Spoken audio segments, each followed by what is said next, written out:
जय हिंद बच्चों। आज हम आप लोग को नंबर के बारे में बताएंगे जिससे आपका बेसिक कंसेप्ट क्लियर होगा और नंबर क्या होता है, संख्या क्या होती है, इसके बारे में आज बताएंगे। तो सबसे पहले हम आपको संख्या के बारे में लिख रहे हैं। संख्या क्या होती है? संख्या को अंग्रेजी में नंबर कहते हैं। हिंदी और अंग्रेजी दोनों साथ साथ पढ़ते चलेंगे, ठीक है। संख्या 1, 2, 3 ...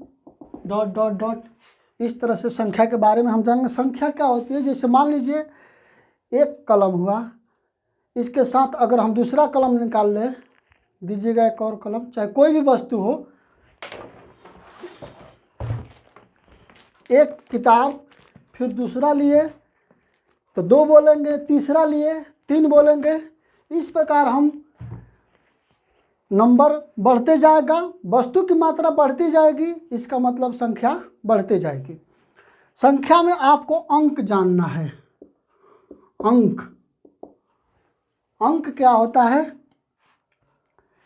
अंक में 1 डिजिट माने 1 अंक की संख्या, 2 अंक की संख्या, अंक में 1 अंक की संख्या, 1 अंक की संख्या। 1 अंक की संख्या में आप हमको मिल जाएगा आपका 0, 1, 2, 3, 4, 5, 6, 7, 9। इसके बाद जब इसमें दूसरा अंक मिलाएंगे तो 2 अंक की संख्या मिलेगी। 2 अंक की संख्या, 2 अंक की संख्या, 2 अंक की संख्या 2, 10, 11, 12। तो आप लोग को अंक और संख्या में अंतर जानना है। जब अंक मिलेगा, 2 अंक मिलेगा तो संख्या बनेगी।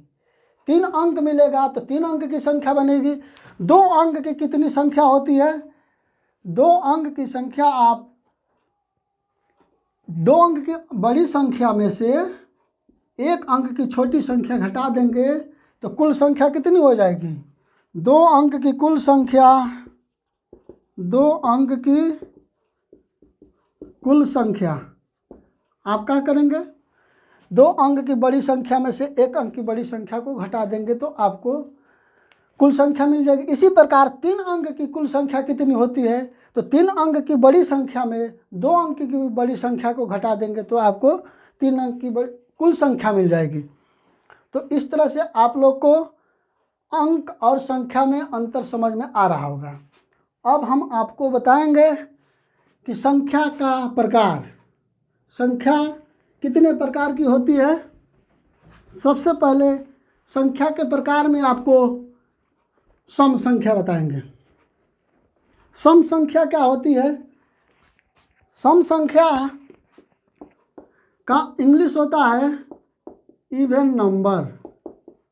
सम संख्या का इंग्लिश इवन नंबर होगा। इसका परिभाषा ये होगा कि जो संख्या 2 से विभाजित हो। एकदम छोटा डेफिनेशन जिससे आप लोग को समझ में आ जाए।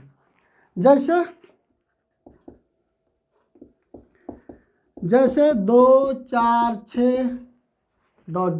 ये हो हमारा इवन नंबर यानी सम संख्या। विषम संख्या क्या होती है?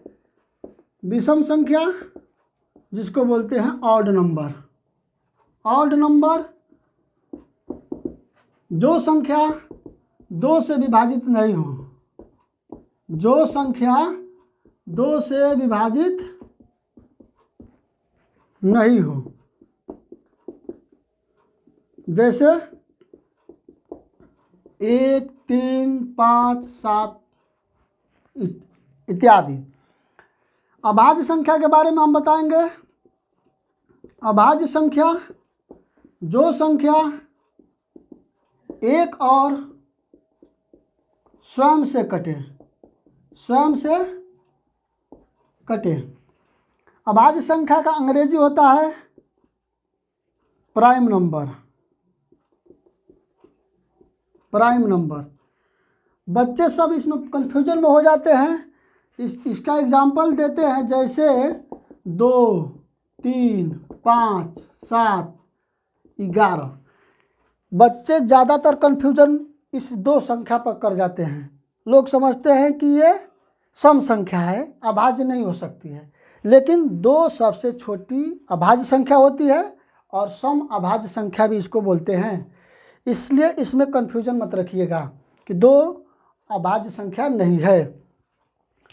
इसके बाद आप लोगों को बताएंगे असेंडिंग ऑर्डर और डिसेंडिंग ऑर्डर, यानी कि बढ़ते क्रम और घटते क्रम क्या होता है। बढ़ते क्रम घटते क्रम में कहने का मतलब, जब बढ़ते क्रम हम कहेंगे तो आपको छोटा अंक या छोटा वस्तु से शुरू करना है। जैसे आपके परिवार में कहेंगे कि बढ़ते क्रम में अपने परिवार का नाम बताइए, तो सबसे पहले छोटे व्यक्ति का नाम बताएंगे, उससे बड़े बढ़ते जाएंगे। लेकिन अगर घटते क्रम में आपको बताना होगा तो सबसे बड़ा व्यक्ति का नाम बताना होगा। बढ़ते क्रम में संख्या को सजाए। असेंडिंग ऑर्डर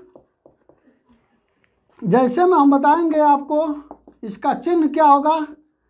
एक चिन्ह अगर ऐसे दे दें, इसका मतलब जिधर मुंह बड़ा होगा उधर बड़ा संख्या लिखना है, जिधर मुंह बंद है उधर छोटा संख्या लिखना है। जैसे बता रहे हैं 1, 2, 3, 4 ऐसे बढ़ते क्रम में लिखना है। घटते क्रम में आपको कोई संख्या लिखना है, घटते क्रम में संख्या लिखना है।